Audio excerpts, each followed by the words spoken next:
Parte primera. Visión y conocimiento en la cultura occidental a la vista ha sido considerado históricamente como el más noble de los sentidos, y el propio pensamiento se ha considerado en términos visuales ya en la Grecia clásica. El pensamiento se basa con seguridad en la vista y en la visibilidad. Los ojos son testigos más exactos que los oídos, escribía Heráclito en uno de sus fragmentos. Platón consideraba la vista como el mayor don del ser humano e insistía en que el universal éticos deben ser accesibles al ojo de la mente. Asimismo, Aristóteles consideraba la vista como el más noble de los sentidos, porque aproxima al intelecto en virtud de la inmaterialidad relativa de su saber. Desde los griegos siempre han abundado textos filosóficos con metáforas oculares hasta el punto de que el conocimiento ha pasado a ser análogo a la visión clara y a la luz metáfora de la verdad. Santo de Tomás Aquino incluso llegó a aplicar la idea de la visión a otros ámbitos sensoriales, así como la cognición intelectual. Peter Slocker resume perfectamente el impacto de sentido de la vista en la filosofía. Los ojos son el prototipo orgánico de la filosofía. Su enigma consiste en que solo pueden ver, sino que son capaces de verse a sí mismos viendo. Esto les otorga una prominencia entre los órganos cognitivos del cuerpo. Una buena parte del pensamiento filosófico es en realidad únicamente ojo reflexivo, ojo dialéctico.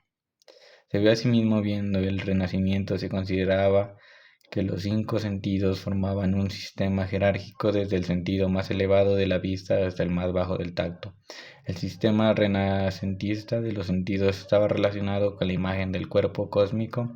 La visión guardaba correlación con el fuego y la luz, el oído con el aire, el olfato con el vapor, el gusto con el agua y el tacto con la tierra.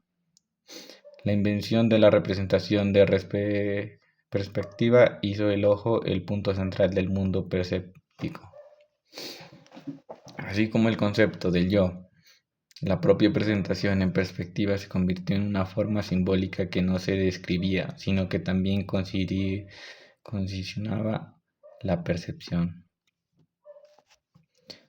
No cabe duda de que nuestra cultura tecnológica ha ordenado y separado los sentidos aún con más claridad. La vista y el oído son ahora los sentidos socialmente privilegiados, mientras que se considera a los otros 3 como restos sensoriales arcaicos, con una función meramente privada y normalmente son suprimidos por el código de la cultura. Solo algunas sensaciones como el disfrute olfativo de una comida o el de la fragancia de las flores y las respuestas ante las temperaturas están legitimadas para acceder con la conciencia colectiva. En nuestro código de cultura, ocularencia y obsesionamiento higiénico. Muchos filósofos ya han observado el predominio de la vista sobre el resto de los sentidos y la consecuente parcialidad de la cognición. Una recopilación de ensayos filosóficos titulada Modernity and Hegemony of Vision expone que, comenzado por los antiguos griegos, las culturas occidentales han estado dominadas por el paradigma ocularencista, una interpretación del conocimiento, la verdad y la realidad que se ha generado y centrado en la vista. Este libro nos invita a reflexionar al analizar las conexiones históricas entre visión y conocimiento, visión y ontología, visión y poder, y visión y ética. A medida que los filósofos revelan el paradigma ocularentrista de nuestra relación con el mundo y con nuestro concepto de conocimiento, el privilegio epistemológico de la vista, también se torna importante estudiar críticamente el papel de la vista en relación con el resto de los sentidos. A la hora de entender y poner práctica el arte de la arquitectura como el resto de las artes, las arquitecturas se enfrentan fundamentalmente a cuestiones de la existencia humana en el espacio y el tiempo y refiere la existencia humana en el mundo. La arquitectura está profundamente comprometida con cuestiones metafísicas del yo y del mundo, de la interioridad y de la exterioridad del tiempo y de la duración de la vida y de la muerte. Las prácticas estéticas y culturales son particularmente susceptibles a la experiencia cambiante del espacio y del tiempo justamente porque implican la construcción de representaciones y artefactos espaciales fuera del flujo de la experiencia humana, escribe David Harvey. La arquitectura es el instrumento principal de nuestra relación con el tiempo y el espacio y de nuestra forma de dar una medida humana a esas dimensiones domésticas, el espacio eterno y el tiempo infinito, para que la humanidad lo tolere, lo habite y lo comprenda. Como consecuencia de esta interdependencia entre el espacio y el tiempo, entre la dialecta del espacio exterior e interior, entre lo físico y lo espiritual, entre lo material y lo mental, entre las prioridades inconsistentes y consistentes que incumben a estos sentidos, así como a sus papeles e interacciones relativas, tienen un impacto fundamental en la naturaleza de las artes y la arquitectura. David Michael Levin impulsa la crítica filosófica del predominio del ojo con las siguientes palabras. Creo que es conveniente desafiar la hegemonía de la vista, el ocularecentrismo de nuestra cultura, y creo que necesitamos examinar de una manera muy crítica el carácter de la vista que actualmente domina nuestro mundo. Necesitamos urgentemente un diagnóstico de la patología psicológica de la visión cotidiana y un entendimiento crítico de nosotros mismos como seres visionarios. Levin señala la vía autónoma y la agresividad de la vista y los fantasmas de la regla patriarcal que rondan nuestra cultura ocular centrista. La voluntad de poder en la visión es muy fuerte. Existe una tendencia muy sólida de la vista, captar y a fijar, a cosificar y totalizar, una tendencia a dominar, asegurar y controlar que, con el tiempo, dado que se ha promovido ampliamente, asumido cierta hegemonía indiscutible sobre nuestra cultura y su discurso filosófico, estableciendo una metafísica ocultacentrista de la presencia, al mantener la racionalidad instrumental de nuestra cultura y el carácter tecnológico de nuestra sociedad. Creo que muchos aspectos de la enfermedad de la arquitectura corriente actual pueden entenderse mediante un análisis de la epistemología de los sentidos y una crítica a la tendencia ocular-centrista de nuestra sociedad en general y la arquitectura en particular. La inhumanidad de la arquitectura y las ciudades contemporáneas puede entenderse como consecuencia de una negligencia del cuerpo y de los sentidos, así como un desequilibrio de nuestro sistema sensorial. Por ejemplo, las creencias, experiencias de alienaciones, distanciamiento y soledad en el mundo tecnológico actual pueden estar relacionadas con ciertas patologías sensoriales. Da que pensar que sea justamente entornos más avanzados tecnológicamente, como los hospitales y los aeropuertos, los que a menudo generan esta sensación de distancia e indiferencia. El dominio del ojo y la eliminación del resto de los sentidos tienden a empujarnos a distancia, hacia el distanciamiento, el aislamiento y la exterioridad. Sin duda, el arte del ojo ha producido edificios imponentes y dignos de reflexión, pero no ha facilitado el arraigo humano en el mundo. El hecho de que generalmente el lenguaje del movimiento moderno no haya sido capaz de penetrar la superficie del gusto y de los valores populares parece deberse de su énfasis intelectual y visual unilateral. En general, el proyecto moderno ha albergado el intelectual y el ojo, pero ha dejado sin hogar al cuerpo y al resto de los sentidos, así como nuestros recuerdos, nuestros sueños y nuestra imaginación. Crítica al oculacentrismo. El oculacentrismo y la consiguiente teoría del conocimiento del espectador en la tradición occidental también han tenido sus críticos entre los pensadores ante ya las preocupaciones actuales. René Descartes, por ejemplo, consideraba la vista como el más noble y universal de los sentidos, y su filosofía objetivadora se basa pues en el privilegio de la vista. Sin embargo, también identificó la vista con el tacto, un sentido que él consideraba como el más cercano, más certero y menos vulnerable al error que la vista.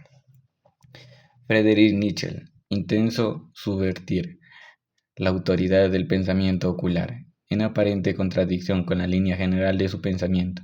Criticaba el ojo fuera del tiempo y de la historia, que suponía a muchos filósofos, incluso llegó a acusar a los filósofos de una hostilidad traicionera y ciega hacia los sentidos. Max Schechter llama sin rodeos a esa actitud el odio al cuerpo. Martin Jay expone con rigor la convivencia crítica anti-ocularentista de la percepción y del pensamiento occidentales que en el siglo XX desarrolló la tradición francesa en su libro Doukas Age, The News of Vision in 20th Century French Thought. Jay detalla cómo la cultura moderna se centra en la visión a través de campos tan diferentes como la invención de la imprenta, la iluminación artificial, la ortografía, la poesía y la nueva experiencia del tiempo. Por otro lado, analiza las posiciones anti-oculares de autores franceses de gran influencia como Henri Bergson, Georges Bataille, Jean-Paul Sartre, Mauricio Merleau-Ponty, Jacques Louis Althusser, Guy Debord, Roland Barthes, Jacques Derrida, Luz Irigaray y Emmanuel Levinas, y J. Franklin Slattery. Fue abiertamente hostil al sentido de la vista, hasta el punto de llegar a la ocularfobia. Se estima que su obra contiene 7.000 referencias a la mirada. Le preocupaba la mirada objetivadora del otro y la mirada de la medusa, que petrifica todo a lo que toca. En su opinión, el espacio se ha apoderado del tiempo. En la conciencia humana, a causa del ocularcentrismo, esta inversión de la importancia relativa otorga a las nociones de espacio y de tiempo tiene unas repercusiones importantes en nuestra comprensión de los procesos físicos e históricos. Los conceptos reinantes de espacio y tiempo y sus interrelaciones forman un paradigma fundamental para la arquitectura, tal como Siegfried Gideon estableció en su influyente historia ideológica de la arquitectura moderna, espacio, tiempo y arquitectura.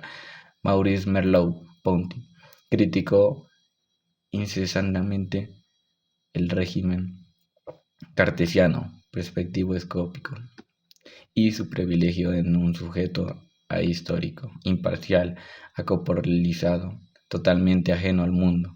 Toda su obra filosófica se centra en la percepción en general y la visión en particular, pero en lugar del ojo cartesiano, el espectador exterior, el sentido de la vista, en Merleau-Ponty se presenta como una visión incorporada que es una parte corpórea de la carne del mundo. Nuestro cuerpo es tanto un objeto entre objetos como aquel los ve y los toca. Merleau-Ponty vio una relación osmótica entre él, yo y el mundo.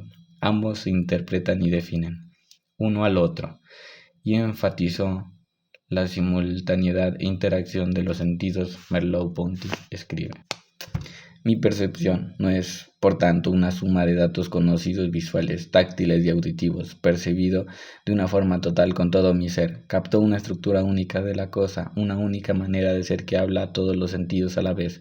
Martin Heidegger, Michael Foucault y Jacques Derrida han expuesto que el pensamiento y la cultura de la modernidad no solo han continuado con el privilegio histórico de la vista, sino que han fomentado sus tendencias negativas. Cada uno a su manera han considerado el dominio de la vista en la era moderna como claramente diferente de las épocas anteriores. La hegemonía de la vista se ha visto reforzada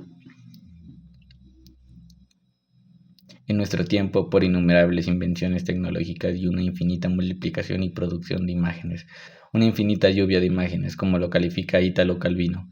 El acontecimiento fundamental de la edad moderna es la conquista del mundo como una imagen, escribe Heidegger. Sin duda, la especulación del pensador se materializa en nuestra era de la imagen fabricada, manipulada y producida en serie. Hoy en día el ojo tecnológicamente expandido y fortalecido penetra profundamente en la materia y el pensamiento y el espacio y permite al hombre mirar simultáneamente a los lados opuestos del globo. Las experiencias del espacio y del tiempo han pasado a fundirse una con otra mediante la velocidad. David Hervey utiliza el concepto de compresión espacio-temporal y en consecuencia estamos siendo testigos de una clara vuelta a las dos dimensiones, a una temporalización del espacio y una espacialización del tiempo.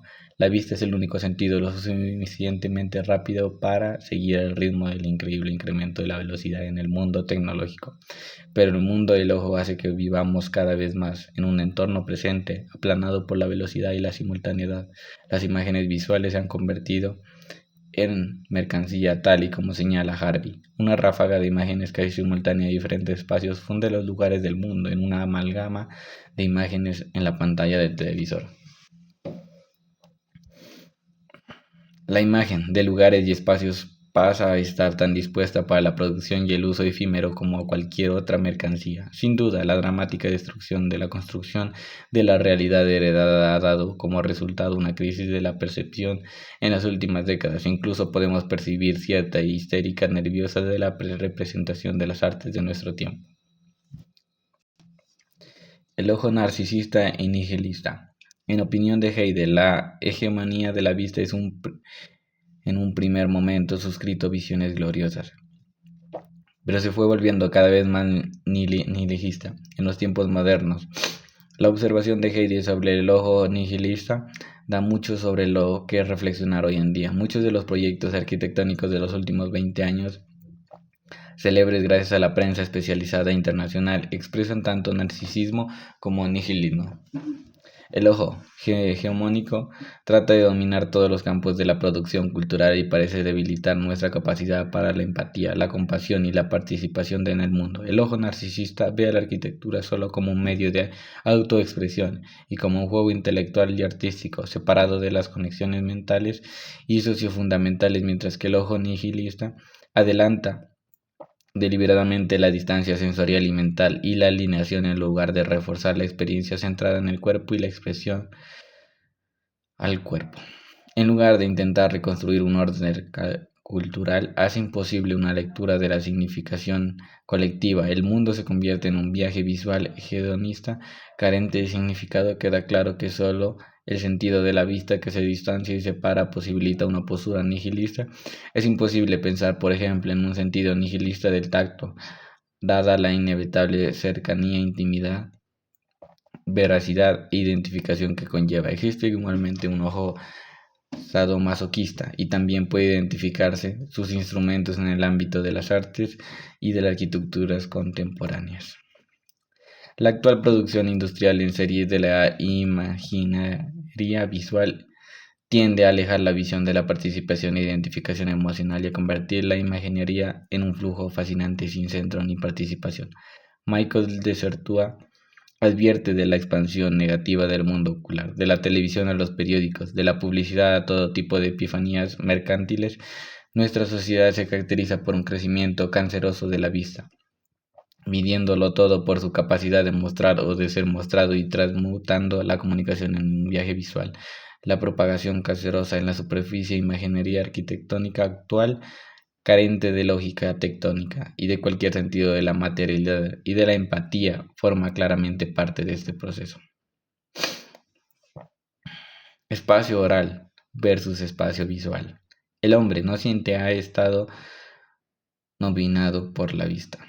De hecho, un predominio privilegiado del oído ha sido gradualmente sustituido por el de la vista. Los textos antropológicos describen numerosas culturas en las que nuestros sentidos privados, el olfato, el gusto y el tacto, siguen teniendo una importancia colectiva e influyendo en el comportamiento y la comunicación. El papel de los sentidos en el uso del espacio colectivos y personales de varias culturas fue el tema influyente en el libro Edward C. Hall, La dimensión oculta.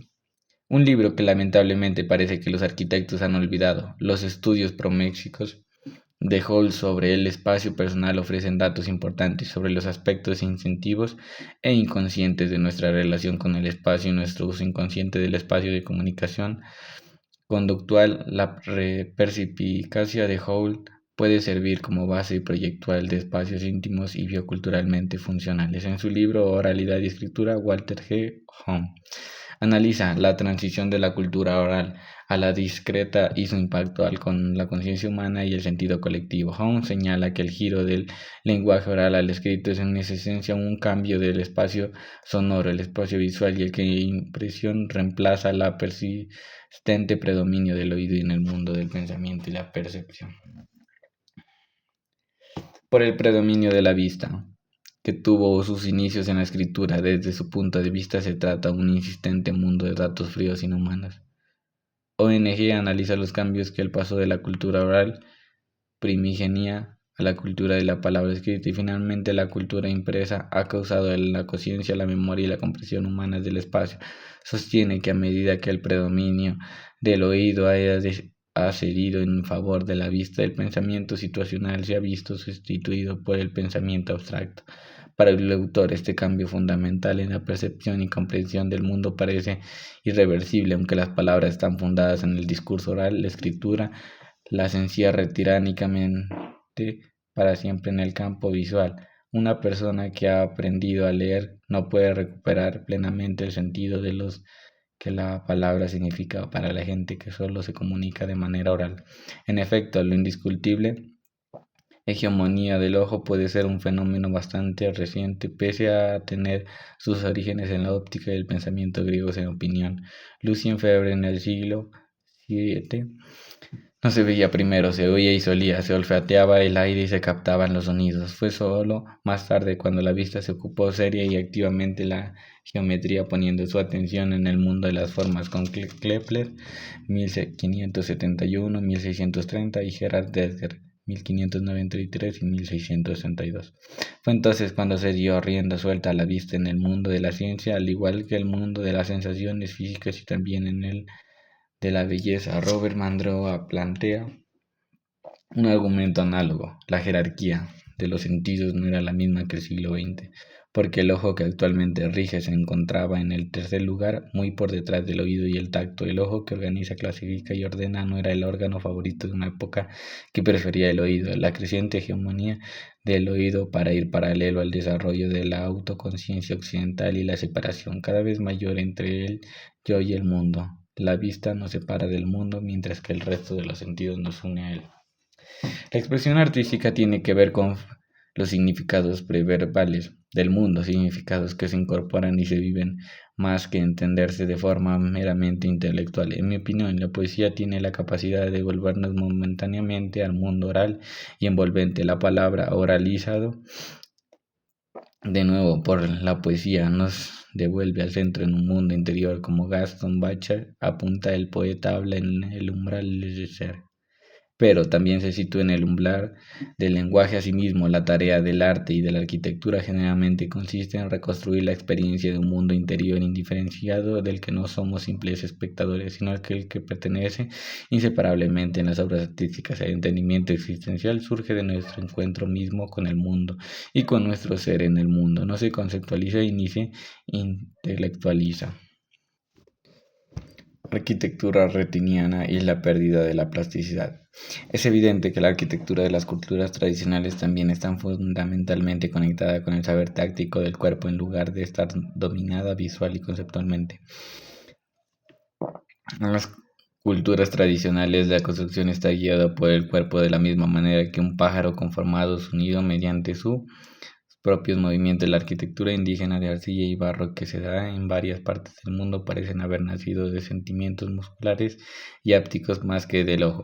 Incluso podemos identificar la transición de la construcción indígena del mundo áptico al control de la visión, como una pérdida de plasticidad e intimidad y del sentido de la fusión total característica de los asentamientos de las culturas indígenas.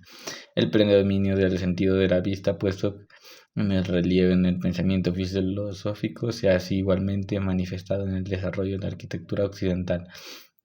La arquitectura griega, con su elaborado sistema de correcciones ópticas, fue refinada en última instancia para el placer del ojo. Sin embargo, el privilegio de la vista no implica necesariamente un rechazo del resto de los sentidos, como demuestra la sensibilidad áptica, la materialidad y el peso autoritario de la arquitectura griega.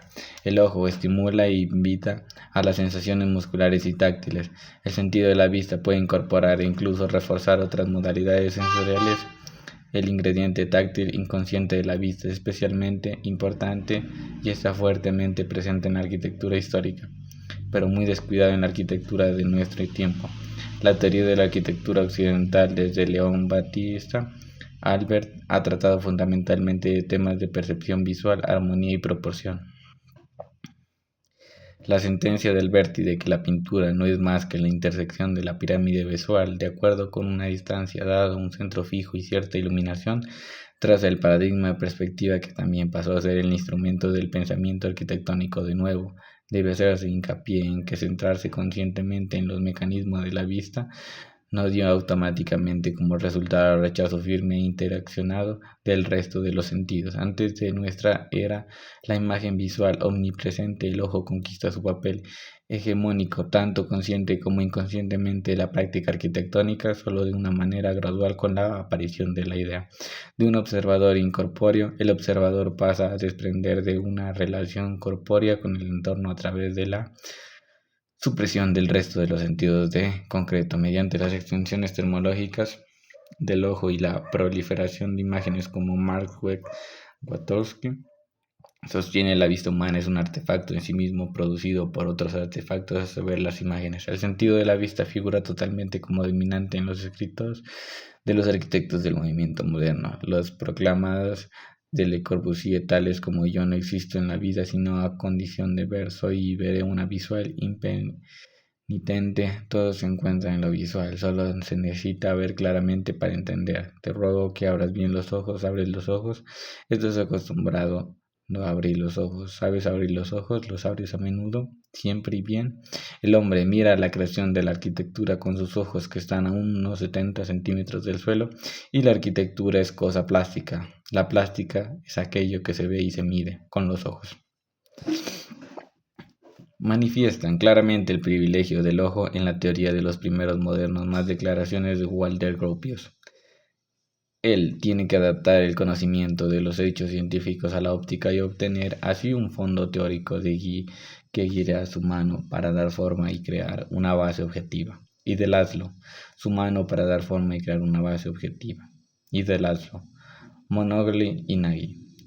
Paulatinamente se va imponiendo la higiene de la óptica, la sabiduría de la vista. Confirman el papel central de la vista en el pensamiento, el movimiento moderno, el famoso credo de Le Corbusier: la arquitectura es el juego sabio, correcto y magnífico de los volúmenes bajo la luz, define innegablemente una arquitectura del ojo. Sin embargo, Le Corbusier tenía un talento artístico con una mano moldeadora y un tremendo sentido de la materialidad, de la plasticidad y de la gravedad, cualidades que evitarían que su arquitectura condujese a un reductivismo sensorial. En lo que se refiere a las exclamaciones cartesianas y ocultacentistas de Le Corbusier en su obra, la mano tuvo un papel fetichista similar al ojo. Un vigoroso elemento táctil está presente en los bocetos y en las pinturas de Le Corbusier. Incorpora esta sensibilidad áptica en su mirada hacia la arquitectura. No obstante, el sesgo reductivista pasa a ser devastador en sus proyectos urbanísticos. En la arquitectura de Mies van der Rohe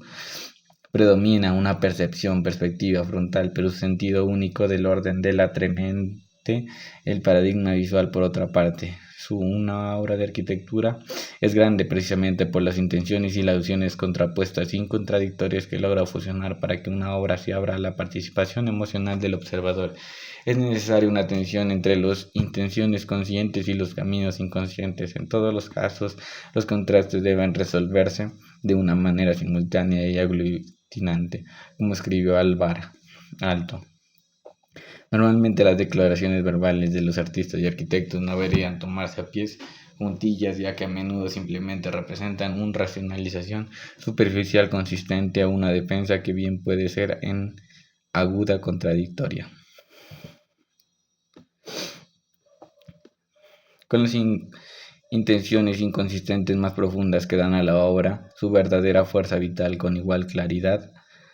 El paradigma visual en la condición impermanente, en la planificación de las ciudades, de las plantas de las ciudades ideales del Renacimiento hasta los principios funcionalistas de la zonificación y el planeamiento que reflejan la higiene de lo óptico. En concreto, la sociedad contemporánea es cada vez más la ciudad del ojo, separada del cuerpo mediante rápidos movimientos motorizados o mediante su comprensión global aérea desde un avión. Los procesos del planeamiento han favorecido al ojo idealizado y cartesianamente incorporado del control y del distanciamiento, y las plantas de las ciudades son visiones altamente idealizadas y esquemáticas vistas a través de la Regard sur l'Homme,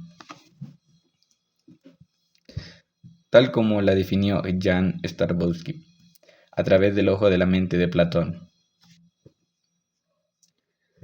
Hasta hace bien poco la teoría y la crítica arquitectónica se habían ocupado casi exclusivamente de los mecanismos de la vista y de la expresión visual.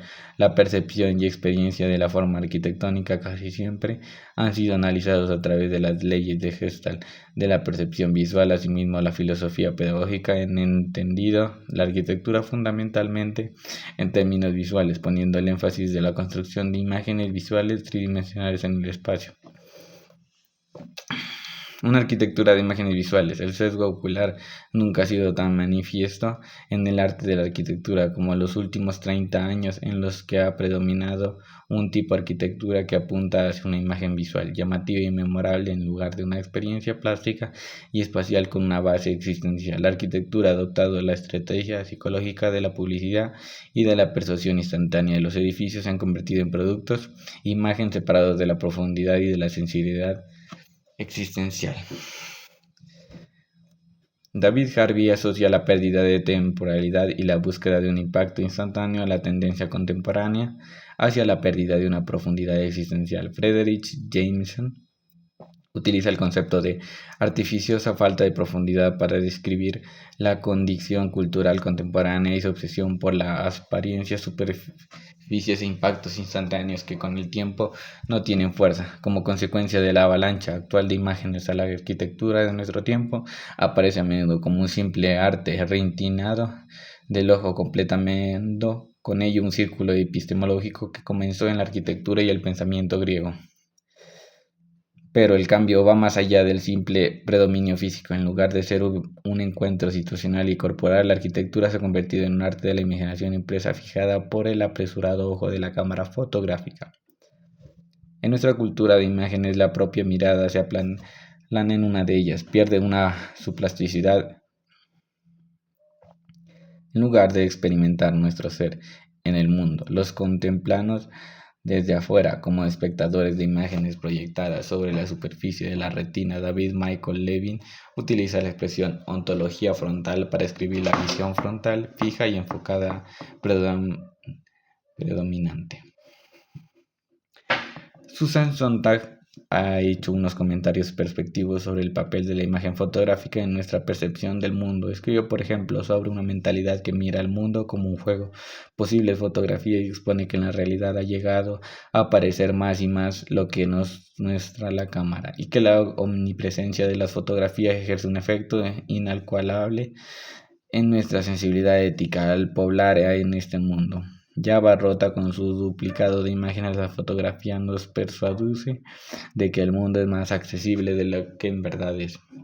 A medida que los edificios pierden su plasticidad y sus lazos con el lenguaje y sabiduría del cuerpo, se aíslan del terreno frío y distante de la visión, con la pérdida de la tactilidad, las dimensiones y los detalles fabricados para el cuerpo humano, y particularmente por la mano. Los edificios pasan a ser repulsivamente planos de bordes afilados, inmateriales e irreales. El distanciamiento de la construcción de las realidades de la materia y el oficio convierte aún más las obras arquitectónicas en decorados para el ojo, en una escenografía vacía de la autenticidad de la materia y de la construcción. Se ha perdido el sentido del aura, la autoridad de la presencia, lo que Walter Benjamin cree una cualidad que cesaría para una auténtica obra de arte. Estos productos de tecnología instrumentalizada ocultan sus procesos de construcción, mostrándose como apariciones fantasmagóricas. El creciente uso del vidrio reflejante en la arquitectura refuerza la sensación de ensueño, de irrealidad y de alienación. La transparencia, paradójicamente entre opaca de estos sentidos, hace que la mirada rebote sin quedar afectar ni conmoverse. Somos incapaces de ver o de imaginar la vida detrás de esas paredes. El espejo arquitectónico que hace rebotar nuestra mirada y duplica el mundo es un dispositivo enigmático y aterrador. Materialidad y tiempo. La tersura de la construcción estándar actual se ve fortalecida por la debilidad sentido de la materialidad. Los materiales naturales, piedra, ladrillo, madera, permiten que nuestra vista penetre en su superficie y nos capacitan para que nos convenzamos de la veracidad de la materia. Los materiales naturales expresan su edad e historia, al igual que la historia de sus orígenes y la del uso humano. Toda materia existe en el continuum del tiempo. La pátina del Desgaste añade la enriquecedora experiencia del tiempo a los materiales de construcción, pero los materiales actuales producidos a máquina, paños de vidrio sin escala, metales esmaltados y plásticos sintéticos, tienden a ofrecer al ojo a sus superficies implacables, sin expresar su esencia materialidad ni su edad. Los edificios de esta era tecnológica por lo general inspiran deliberadamente a una percepción externamente joven.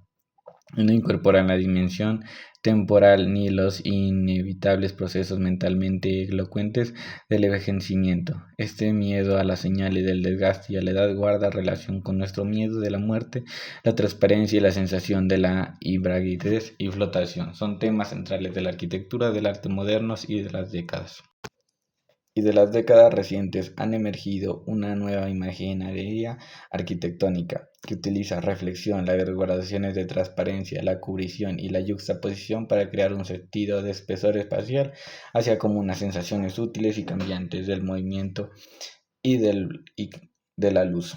Esta nueva sensibilidad promete una arquitectura pueda hacer que las relativas inmaterialidades e ingravidez de la reciente construcción tecnológica pasen a ser una experiencia positiva del espacio, el lugar y el significado.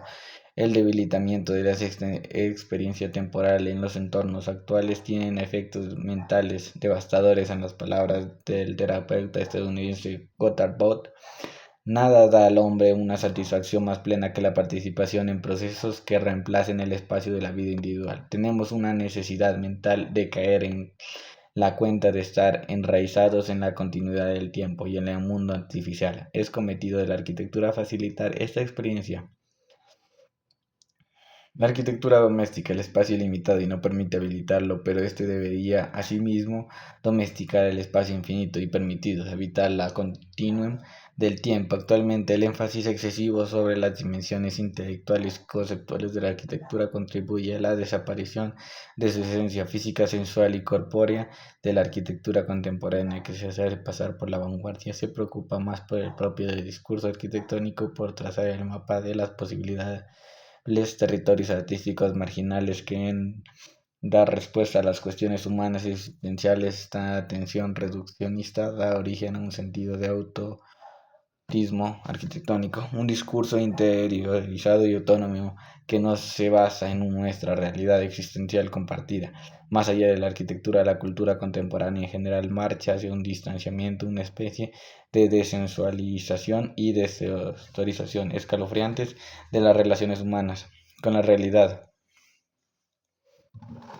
La pintura y la escultura también parecen estar perdiendo su sensualidad. En lugar de invitar a una intimidad sensorial, las obras de arte contemporáneas con frecuencia señalan un rechazo que se distancia de la curiosidad y del placer sensuales. Estas obras del arte hablan del intelecto y las capacidades contemporáneas en vez de dirigirse a los sentidos y a las respuestas corporales no diferenciadas. El bombardeo innecesario de imaginaria inconexa solo conduce a que las imágenes se vacilen gradualmente de su contenido emocional. Las imágenes se convierten en productos manufacturados infinitos que aplazan aburrimientos. Cada persona se ha mercantilizado consumiéndose a sí misma despreocupadamente sin tener el valor o ni siquiera la posibilidad de afrontar su propia realidad existencial. Estamos hechos para vivir en un mundo inventado de un ensueño. No quiero expresar una opinión conservadora respecto al arte contemporáneo de la línea del libro Hans Selmy, El arte descentrado. Un libro que da a pensar, aunque sea provocativo, simplemente sugiere que se ha producido un cambio bien diferenciado en nuestra experiencia sensitiva y perspectiva del mundo, que se refleja en el arte y en la arquitectura. Si queremos que la arquitectura tenga un papel emancipador o sanador en lugar de reforzar la erosión del significado existencial, debemos reflexionar sobre la magnitud de caminos secretos por las que mentalmente de nuestro tiempo también deberíamos ser conscientes de cómo viabilidad de la arquitectura se ve amenazado o marginado por los desarrollos políticos, culturales, económicos, cognitivos y perceptivos actuales. La arquitectura ha pasado de ser una forma de arte en peligro de extinción. El rechazo de la venta de Alberti. El ojo en sí no ha permanecido desde luego de la construcción fija definida por las teorías renacentistas de la perspectiva. El ojo hegemónico ha conquistado nuevos territorios de la expresión y la percepción visuales. Por ejemplo, los cuadros de Heinrich Bosch y Pieter Bruegel ya invitan al ojo participativo. Viajar por las escenas de acontecimientos múltiples, la pintura holandesa del siglo XVIII sobre la vida burguesa.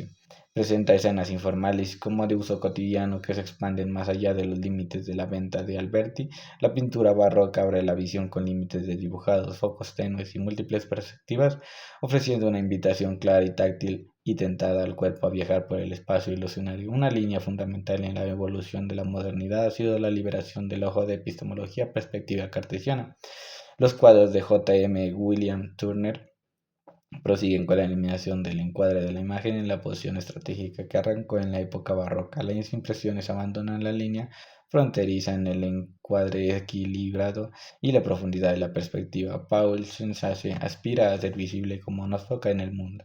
Los cubistas abandonan el punto focal único, reactivan la visión periférica y refuerzan la experiencia éptica, mientras que los pintores coloristas rechazan la profundidad ilusoria para reforzar la presencia de la propia pintura como un artefacto icónico y una realidad autónoma. Los lances artísticas fusionan la realidad de la obra con la del mundo vivido y finalmente artistas como Richard Serra dirigen directamente el cuerpo, así como nuestras experiencias de la horizontalidad y la vertibilidad, la materialidad, la gravedad y peso.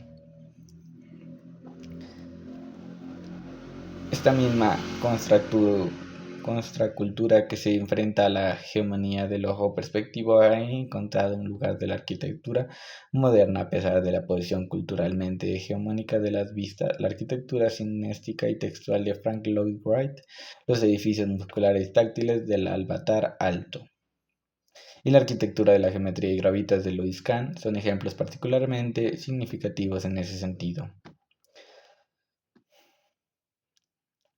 Una nueva visión y el equilibrio sensorial. Liberado del deseo implícito del control y el poder del ojo, quizás sea precisamente la visión desenfocada de nuestro tiempo, cuando el ojo será capaz de nuevo abrir nuevos campos de visión y pensamiento. La pérdida del foco ocasionado por la corriente de imágenes puede emancipar el ojo de su dominio patriarcal y dar lugar a una mirada participativa y empática. Hasta ahora, las extensiones tecnológicas de los sentidos han reforzado la primacía de la vista. Pero de las nuevas tecnologías también pueden ayudar al cuerpo a destronar la mirada desinteresada del espectador cartesiano encarnado. Martin J. observa al contrario de la forma lúcida, lineal, sólida, fija, planimetría y cerrada del Renacimiento, el barroco fue pictórico, en retroceso suavemente enfocado, múltiple y abierto. También sostiene que la experiencia visual barroca tiene una fuerte cualidad y áptica que impide que se convierta en el absoluto ocularcentrismo de su rival cartesiano y perspectiva. La experiencia áptica parece estar penetrada de nuevo en el sistema visual moderna. Ante un video musical, por ejemplo, o ante la moderna transparencia urbana estratífica, no podemos tener el flujo de imágenes para una observación analítica, sino más bien lo sentimos como un nadador siente el flujo del agua contra su piel. En su concienzudo libro de The Opening of Vision English and the Postmodern Situation, David Michael Levin diferencia entre dos tipos de versión, la mirada ahistórica y la mirada alética. En su opinión, la mirada histórica es estrecha, dogmática, intolerante, rígida, fija e inflexible, excluyente y no conmovedora, mientras que la mirada alética asocia la teoría herméutica de la verdad, tiene a ver desde su multiplicidad de puntos de vista y perspectivas, y es múltiple, pluralista, democrática, contextual, inclusiva, horizontal y generosa. Tal como democrática, contextual y tal como sugiere Levin. Hay señales de que se sugieren una nueva manera de mirar. A pesar de que las nuevas tecnologías han fortalecido la hegemonía de la vista, también puede ayudar a reequilibrar los ámbitos de los sentidos. En su opinión, Waterloo, con el teléfono, los radios, la televisión y varias clases de cinta sonora de la tecnología electrónica nos ha conducido al área de la oralidad secundaria. Esta nueva oralidad tiene asombrosas similitudes con la antigua en cuanto a su mística de la participación, su insistencia en un sentido comunitario, su concentración en el momento presente. En el mundo occidental estamos empezando a descubrir nuestros sentidos abandonados. Esta conciencia creciente representa algo así como insurgencia a destiempo contra la dolorosa privación de la experiencia sensorial que hemos sufrido en nuestro mundo tecnológico, escribe el antropólogo Ashley Mount.